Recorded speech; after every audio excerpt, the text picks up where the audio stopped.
help your aim to achieve what you want. So they really have to think about it very hard, because they see that it's not working anywhere in the world. The domination of the Muslim Brotherhood or whichever group that belongs to them, it doesn't work. So they should think of the country, that they should the state, because they cannot live peacefully with what's happening. They have to gather, because you're there, you're fighting an enemy. How can you fight an enemy when you're fighting each other? Fighting inside and outside, and this is the most important. And the most important thing as well for our Minister of Foreign Affairs these days is the problem of the terrorism and this resolution that the Arab League has proposed. And it needs a lot to convince everyone that we should form an army formed only of Arab countries, that because we Arab countries, we do not want any army from outside to manage our things. It's a way to tell everyone as well, not for every country, you cannot interfere in our internal affairs, but equally in our region, when we have our own army made out of the whole Arab world, it's different from the UN. It's different because we deal with ourselves, with our army in our own way, and we take control of everything. It's not like someone coming from outside trying to take control of our land. So he's working hard on this resolution as well, and we hope to see something that comes out of it, and to destroy this terrorism, how do you call it, dragon in the whole world. Yeah. Moving on to Sabah al-Balad. The Rafah border crossing between Egypt and Gaza remained open for the third consecutive day. Egyptian authorities decided to keep the crossing exceptionally open for 3 days starting from Tuesday. A security source said that the crossing is open for 7 hours a day to allow people stranded on both sides to pass. Just this to continue what we were talking about. Yes.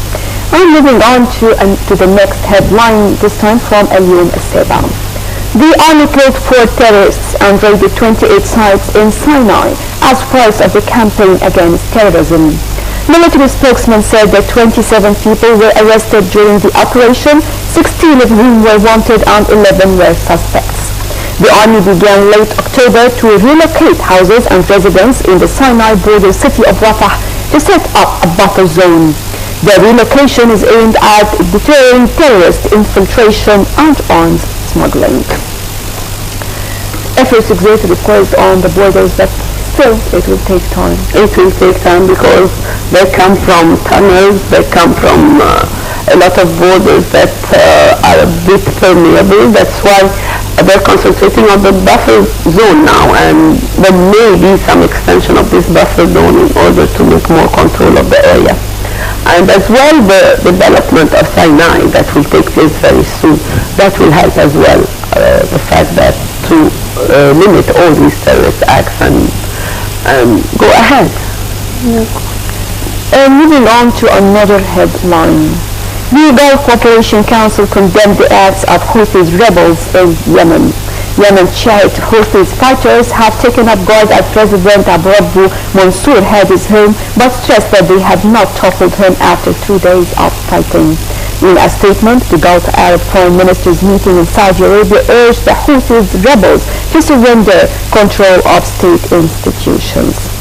For the latest developments in Yemen, let's check out together this report on Baltic. Rebels holding Yemeni president captive in his home reached a deal with the American-backed leader on Wednesday to end a violent standoff in the capital. The agreement promised to give the rebel Houthi movement more say in the affairs of the Arab world's poorest country in exchange for the group removing its fighters from President Abdurrabbu Mansour Hadi's home. However, the late-night deal left unanswered who really controls the country and how much power is still held by Hadi, a key ally in American efforts to battle Yemen's local Al-Qaeda branch. In the deal, the Houthis also agreed to release a top aide to Hadi, and they said they had kidnapped in recent days. Sources said the agreement included a clause that would answer the rebels' demands to amend the constitution and expand their representation in the parliament and state institutions. It also included promises to ensure better representation for Yemen's southerners as well. The agreement also calls on Hadi to shake up a commission tasked with writing a draft constitution to ensure bigger representation for the Houthis. The draft constitution has proposed a federation of 6 regions, something that the Houthis reject. The agreement reached on Wednesday night also ensures that Yemen would be a federal state, but does not mention the 6th regional proposal, saying that controversial issues will be further discussed. Welcome back. Let me say that whenever I watch or rewatch any of what is happening in Yemen or in any other countries, we feel really very much, we want to say thanks God to what is happening in Yes, we are gifted by Egyptian people, by the Egyptian army, that we were capable to confront this, and at least we are living in peace regardless of anything, but it can never be compared to any of these countries in the region.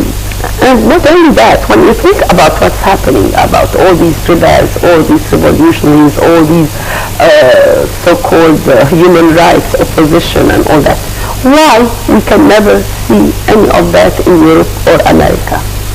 They have these human rights, they have a lot of opposition.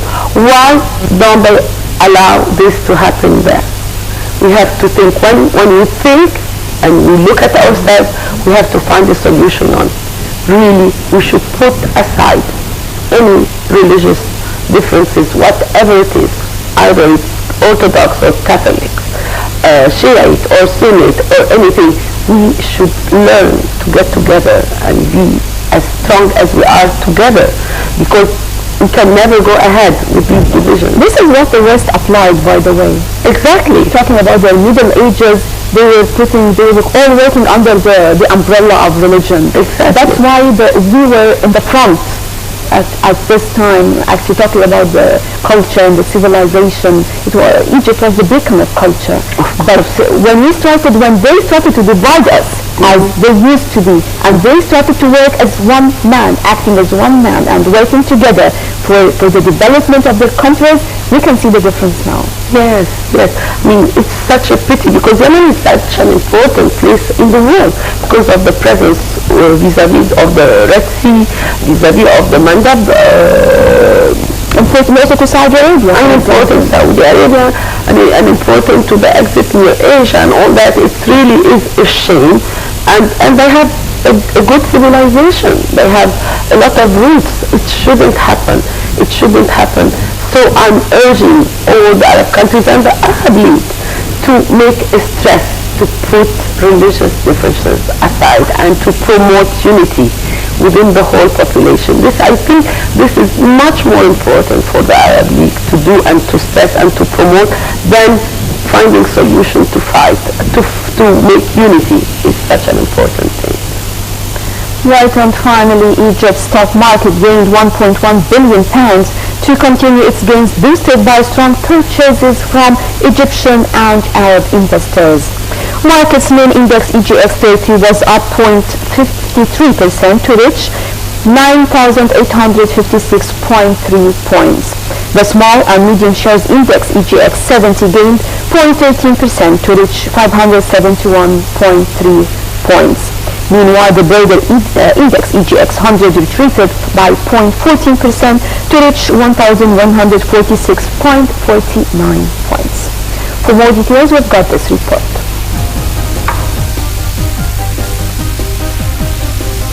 Weakening oil prices helped Egypt's index hit a 6.5-year close high on Wednesday, as bets on property stocks and positive corporate news also buoyed sentiment. The benchmark added 0.5%, rising above a major shorter barrier at 9,831 points, September's multi-year peak, to reach its highest finish since mid-2008. A clean break, 2 straight daily closes above that level would indicate that the index could this year challenge the record high of 12,039 points hit in June 2008. Global Telecom was one of the main supporters, surging its daily 10% limit after Algerian news agency cited sources to report that Global Telecom's $2.6 billion American deal to sell its stake in local operator DJZ to the Algerian government had been agreed and would be signed next week. Falling oil prices have driven a broad rally in the last few weeks, with lower crude prices likely to ease pressure on Egypt's budget and trade balance. Also, the decision by Egypt's central bank this week to allow a gradual depreciation of the pound has fueled some property stocks on the assumption that Egyptians will use real estate as a hedge against weaker national currency. Welcome back. So, tell me your final comments. I think that with all the new economic forum that will happen in Egypt, maybe we'll have new type of shares with all the companies that will be hopefully coming to Egypt and getting a place and working in Egypt soon. So hopefully we'll have more shares and more benefits to the Egyptian stock market, because so far it seems that as well that the gain that Egypt did last a few days is the best for 7 years for the stock market, and that's promising because it gives the confidence to everyone to invest. And we see that President Sisi has gone to Davos. We're seeing that the economic forum is happening.